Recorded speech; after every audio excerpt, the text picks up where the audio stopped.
Yan, 12:40 March 29. Madaling araw po no ng March 29, 2025. Yun o, yung kalsada. Parang akalain mo no, parang walang may nangyaring event kanina. Ayan.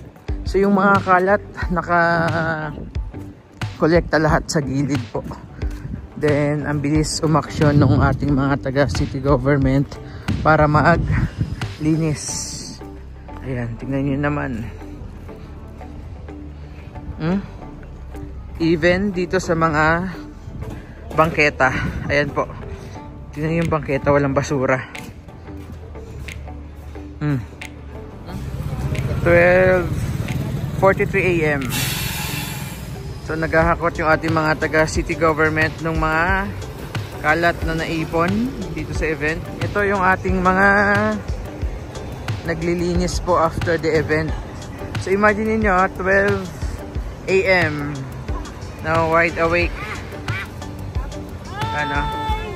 Good morning po. Ganito sila sa Davao City. Tagase. Morning po. Walang tulugan po. Ayan.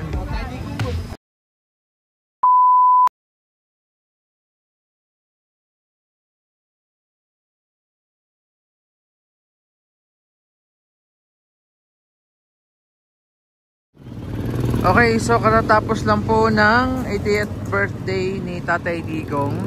Tapos na yung mga kantahan event. Ang oras natin, yan, 12:40 March 29. Madaling araw po no ng March 29, 2025. Yan, pakita ko sa inyo yung kalsada kung saan ginanap yung event. So itong dinadaanan natin, yung kahabaan po ng CM Recto Street dito sa Davao City. Daming tao. Kung nabalitaan nyo po, no, nasa 330,000 Davaoenos yung nag-participate sa event sa 80th birthday ni Tatay Digong. Pero after the event, ayan, pakita ko sa inyo kung gaano ka-organized dito sa Davao City po. Ayan. Yan nyo, yung kalsada.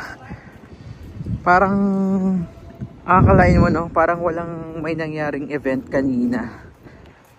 Ayan. So yung mga kalat naka-kolekta lahat sa gilid po. Then ang bilis umaksyon ng ating mga taga city government para maglinis. Ayan, tingnan nyo naman. So ito yung itsura ng CM Recto Street after nung event. Ayan, so bye-bye naman natin papunta dun sa may Rojas Avenue. So andito naka-kolekta lahat ng mga kalat and basura. Walang mga nagkalat dito po sa mismong kalsada. Even dito sa mga bangketa. Ayan po. Tingnan yung bangketa, walang basura. Diba? Kalsada malinis. Tapos bangketa. So nagtatanggal na rin sila ng mga sinet up kanina or kaninang madaling araw, kahapon ng mga LED monitors. Ano, bangketa. Oh, di ba? Linis.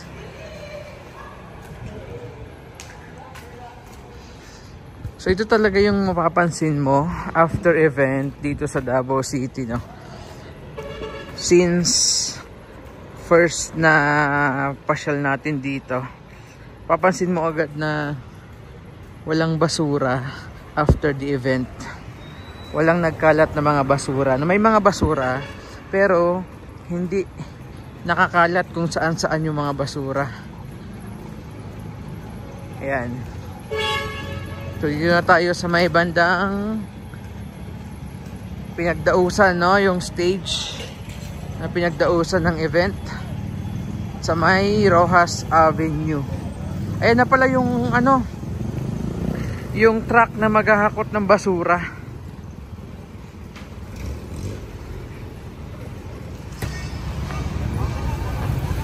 So dito na yung truck na maghahakot ng mga kalat.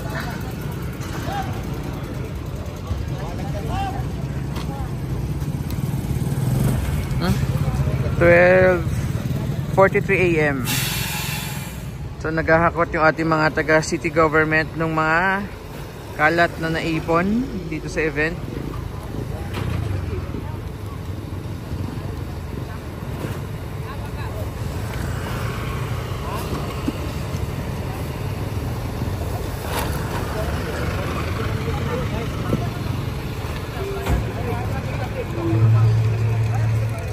Oh, tingnan nyo.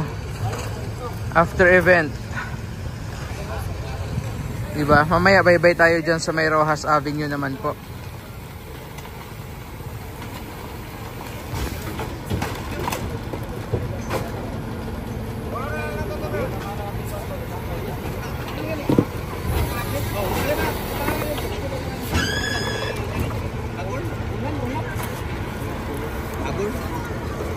And nandito yung stage kanina.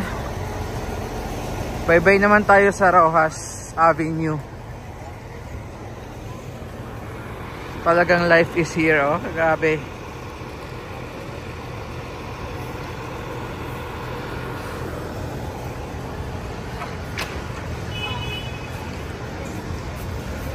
Dito tayo sa Rojas Avenue. Yan.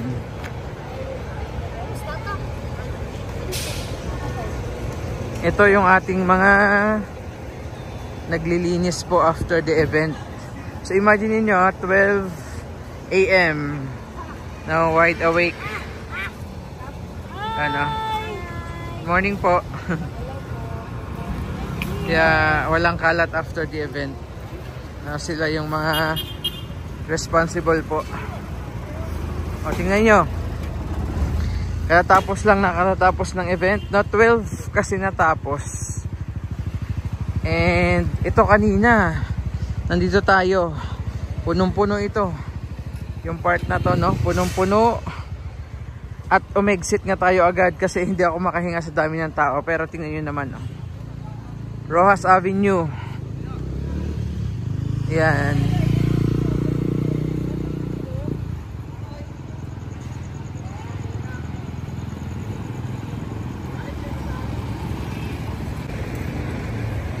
Sila yung ating mga taga City Enro.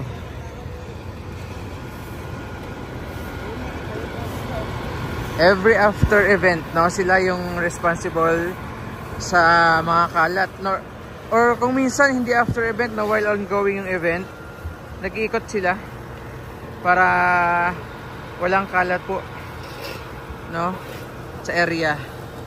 Yan. Tapos ito naman yung kabilang bahagi ng Rojas Avenue. Madilim lang sa part na to, pero ayan, nakaipon na rin yung mga kalat doon, nakakuti ng City Enro truck.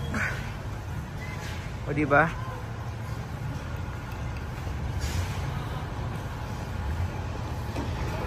Ganito sila sa Davao City. Ayan, kudos sa ating mga taga City Enro. Imagine niyo, ayan, oh. Madaling araw, alas 12 ng madaling araw.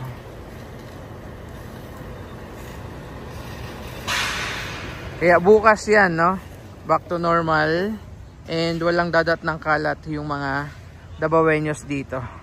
No, parang walang, may malaking event na dinaluhan ng 330,000 Davaoeños bukas. Okay. So ganyan yung kanilang ginagawa dito. Kaya every after event talagang wala pong kabaso-basura.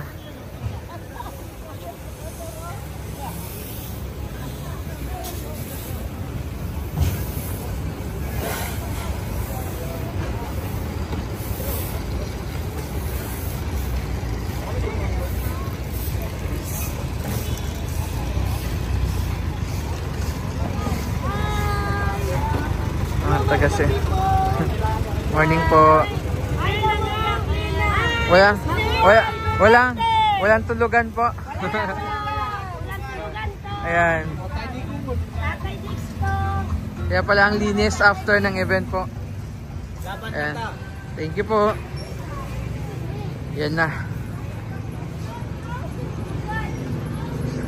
So yun, no? At least na ipakita ko sa inyo yung ginagawa dito sa Davao City, kung bakit talagang nami-maintain nila yung linis dito sa lugar, especially after po ng isang malaking event. So yan muna yung ating update. Maraming salamat, God bless, and ingat po tayong lahat. Ayan, oh, tingnan nyo. Yan po. Di makakalain, punong-puno yan ng mga Davaoenos kanina, yung kalsadang to. Oh. 12 midnight natapos yung event. Nag-update tayo parang around 12:45 ng madaling araw. Pero, di ba, nakita nyo naman. Okay, so yan muna yung ating update. Maraming pong salamat, God bless, and again happy 88th birthday sa ating nag-iisang Tatay Digong.